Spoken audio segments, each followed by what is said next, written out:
శ్రీ గురుభ్యో నమ. First BSc honours data science major చదువుకునే విద్యార్థులకు సెమిస్టర్ 2లో కోర్సు 4 డెస్క్రిప్టివ్ స్టాటిస్టిక్స్ అని ఒక పేపర్ ఉంది. ఈ పేపర్లో ఇంపార్టెంట్ క్వశ్చన్స్ నేను చెప్తాను. ఇది ఆంధ్రప్రదేశ్ స్టేట్కి సంబంధించిన సిలబస్. ఇది ఆంధ్రప్రదేశ్ స్టేట్లో అన్ని యూనివర్సిటీకి సంబంధించిన స్టూడెంట్స్ ఈ సిలబస్ని ఫాలో అవుతారు. కాబట్టి యూనిట్ వైజ్గా నేను ఇంపార్టెంట్ క్వశ్చన్స్ ఎక్స్ప్లెయిన్ చేస్తాను. డెస్క్రిప్టివ్ స్టాటిస్టిక్స్ ఈ పేపర్ టైటిల్. యూనిట్ 1లో I start with question 1. Explain meaning and scope of statistics. Scope of statistics అంటే వేరియస్ ఫీల్డ్స్లో స్టాటిస్టిక్స్ యొక్క అప్లికేషన్స్ ఏంటి, ఇంపార్టెన్స్ ఏంటి, ఏ విధమైన స్కోప్ ఉంది స్టాటిస్టిక్స్ సబ్జెక్ట్కి, ఇదంతా కూడా ఇందులో ఎక్స్ప్లెయిన్ చేయాలి. మీనింగ్, డెవలప్మెంట్, మీనింగు, ఆ స్టాటిస్టిక్స్ ఎక్కడ స్టార్ట్ అయింది, ఎలా స్టార్ట్ అయింది, ఇవన్నీ కూడా. ఇది ఒక థియరిటికల్ క్వశ్చన్. థియరిటికల్గా మీరు ఒకసారి క్వశ్చన్ చదివి గుర్తుపెట్టుకొని ఇందులో మనం రాయడానికి ఎక్కువ స్కోప్ ఉంటుంది. Next, how do you collect a primary data? Explain source of collecting primary data. సింపుల్గా చెప్పాలంటే ప్రైమరీ డేటా క్వశ్చన్ అనమాట. ప్రైమరీ డేటా, అందులో మెథడ్స్ ఏంటి, ఏ విధంగా ఆ మెథడ్స్లో డేటా కలెక్ట్ చేస్తారు, అది second question. Next one, how do you collect a secondary data? What are sources? Secondary data వాటి సోర్స్ ఏంటి, ఏ విధంగా సెకండరీ డేటా కలెక్ట్ చేస్తాం. Fourth question, what are the methods of diagrammatic representation of data? So how do you represent data diagrammatically? What are the methods? ఒక డేటాని డయాగ్రమాటిక్గా ఏ విధంగా represent చేస్తాము, వాటిలో మెథడ్స్ ఏంటి, ఇవన్నీ కూడా అంటే బార్ డయాగ్రాము, పై డయాగ్రాము, వీటికి సంబంధించినవన్నీ కూడా ఇందులో ఉంటాయి. Methods of graphical representation of data. Graphical representation అంటే ఏంటి? డేటాకి ఒక ఇచ్చిన డేటాకి గ్రాఫికల్ రిప్రజెంటేషన్ ఏ విధంగా చేస్తాము, వాటిలో మెథడ్స్ ఏంటి. ఇందులో ogive curve, frequency polygon, histogram, ఇవన్నీ వస్తాయి. ఓకే, సో ఇది కాకుండా ఇంకొక ఇంపార్టెంట్ క్వశ్చన్ ఉంది. Various methods of central tendency. అంటే ఇందులో mean, median, mode, geometric mean, harmonic mean, ఇవన్నీ ఉంటాయి. అంటే ప్రతి మెజరు, అంటే ఫర్ ఎగ్జాంపుల్ మీన్ డెఫినేషన్ ఏంటి, గ్రూప్డ్ డేటా, అన్గ్రూప్డ్ డేటా, అలా డెఫినేషన్స్ అని రాసుకుంటూ వాటి ఫార్ములాస్ ఇచ్చుకుంటూ మెరిట్స్, డిమెరిట్స్ రాసుకుంటూ వెళ్ళాలి, ఎక్స్ప్లెయిన్ చేసుకుంటూ వెళ్ళాలి. ఇప్పుడు ఇందులో నేను సజెస్ట్ చేసే ప్రాబ్లమ్స్ దేని మీద చేయమంటున్నాను? మీన్, మీడియన్, మోడ్, ఈ మూడింటిని ప్రాబ్లమ్స్ కవర్ చేయండి. గ్రాఫికల్ రిప్రజెంటేషన్ అంత పెద్ద పెద్ద క్వశ్చన్స్ మనకి ఇవ్వకపోవచ్చు. ఎక్కువగా ఇందులో ఈ యూనిట్లో మీన్, మీడియన్, మోడ్, ఈ 3 క్వశ్చన్స్, ఈ 3 టాపిక్స్ మీద ప్రాబ్లమ్స్ మీరు చేయండి. ఎందుకంటే నేను ఇంపార్టెంట్ మాత్రమే చెప్తున్నాను. అంటే 90% స్కోప్ ఉన్న క్వశ్చన్స్ నేను మీకు చెప్తున్నాను. ఇందులో పర్టికులర్గా మీరు కంపల్సరీగా చదవాల్సిన క్వశ్చన్స్ చెప్తున్నాను. ఫస్ట్ క్వశ్చన్ కంపల్సరీ చదవాలి. Okay, primary data, secondary data కూడా కంపల్సరీ చదవండి. Okay, various methods of central tendency అంటే మీన్, మీడియన్, మోడ్, అవి ఈ 4 క్వశ్చన్స్ మాత్రం మిస్ అవ్వకుండా చదవాలి. మిగతాది మీ చాయిస్, మీరు ప్లాన్ చేసుకుని చదువుకోండి. ఇది యూనిట్ 1. ఇప్పుడు యూనిట్ 2లోకి మూవ్ అవుతున్నాను. యూనిట్ 2లో క్వశ్చన్స్ని నేను ఇప్పుడు ఎక్స్ప్లెయిన్ చేస్తున్నాను. Explain methods of dispersion. అంటే quartile deviation, mean deviation, standard deviation, range, ఇవన్నీ ఉంటాయన్నమాట. వీటిని బ్రీఫ్గా ఎక్స్ప్లెయిన్ చేయాలి.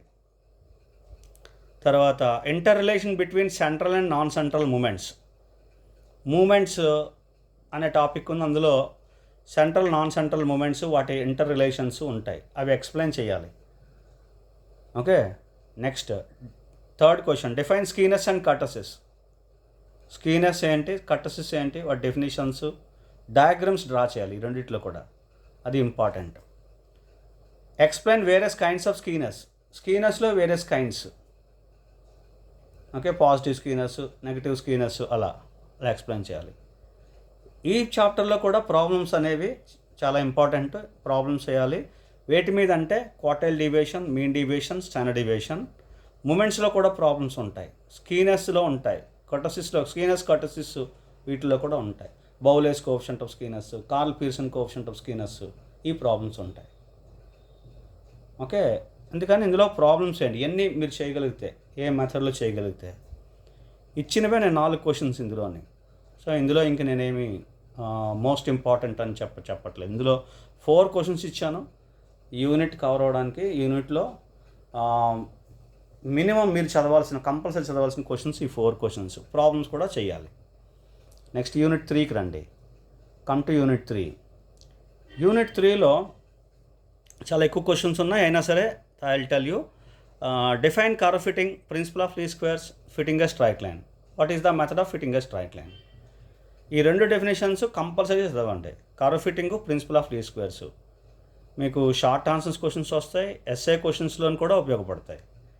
Okay, fitting of a straight line method, straight line యొక్క మెథడ్ ఎలా ఫిట్ చేస్తారు, ఇది కంపల్సరీ చదవండి. తర్వాత second degree parabola, exponential curve, power curve, ఇవి 4 కర్వ్ ఫిట్టింగ్లోవే. 1, 2, 3, 4. ఓకే, ఈ 4 కర్వ్ ఫిట్టింగ్లోవి. ఈ తర్వాత కొరిలేషన్ అనే టాపిక్ ఉంది ఇందులో. Types of correlation, positive, negative. Correlation coefficient, వాటి ప్రాపర్టీస్ని కూడా మీరు డిరైవ్ చేసి ప్రూవ్ చేయాల్సి ఉంటుంది.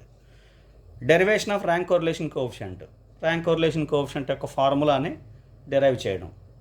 ఇందులో ప్రాబ్లమ్స్, మరి ప్రాబ్లమ్స్ దేంట్లోని అంటే అన్ని టాపిక్స్లోని ప్రాబ్లమ్స్ ఉంటాయి. స్ట్రైట్ లైన్ మీద ప్రాబ్లమ్స్ ఉంటుంది, second degree parabola, exponential curve, power curve, correlation coefficient అంటే కొరిలేషన్ కోఎఫిషియంట్లోని ప్రాబ్లమ్స్ ఉంటాయి. ర్యాంక్ కొరిలేషన్ కోఎఫిషియంట్ అంటే ఇప్పుడు ఇవి 6 categories of problems. 6 categories: straight line, parabola, exponential curve, power curve, correlation coefficient, rank correlation coefficient.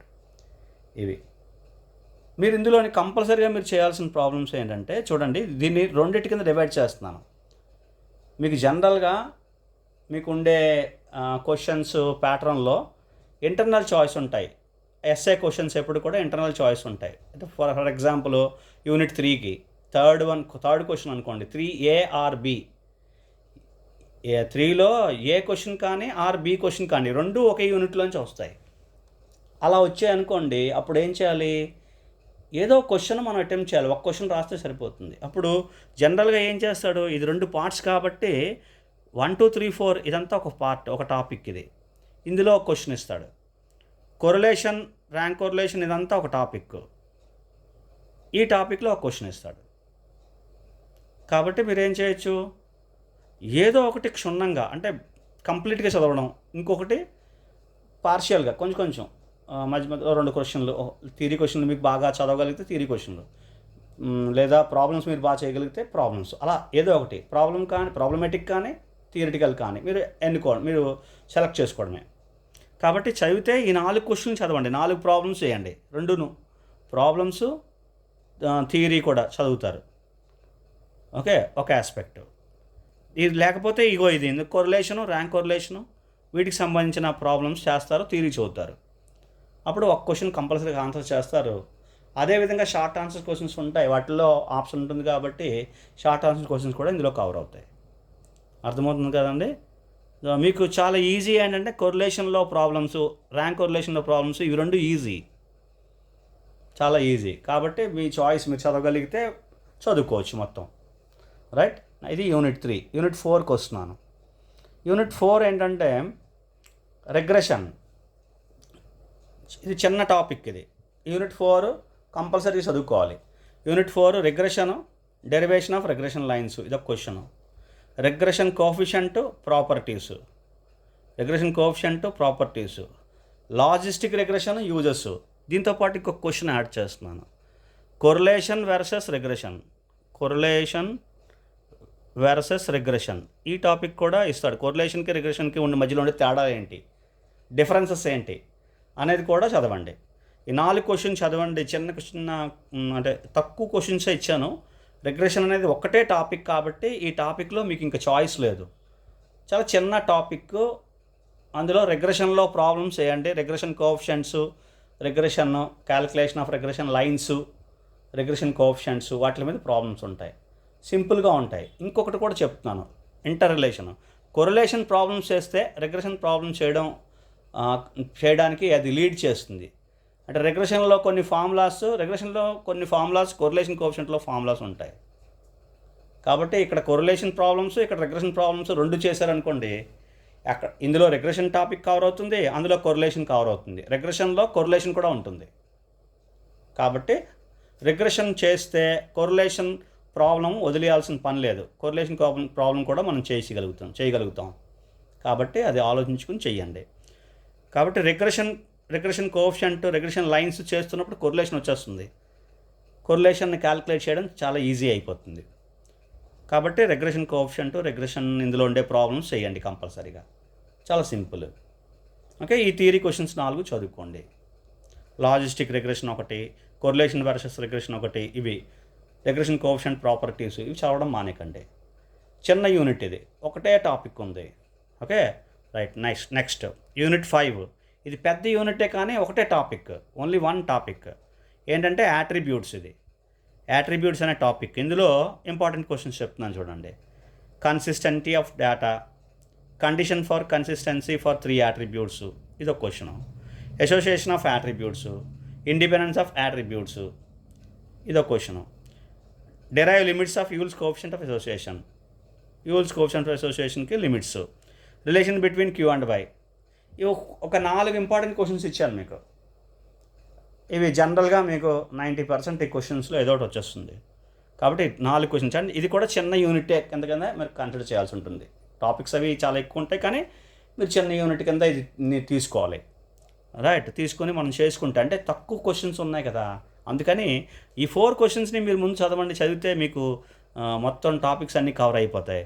Okay, ఇందులోని problems వేయాలి. Consistency మీద problems ఉంటాయి, association మీద ప్రాబ్లమ్స్ ఉంటాయి, కోఎఫిషియంట్ ఆఫ్ కంటింజెన్సీ ఇందులో లేదు, కానీ కోఎఫిషియంట్ ఆఫ్ కంటింజెన్సీ మీద ప్రాబ్లమ్స్ ఉంటాయి.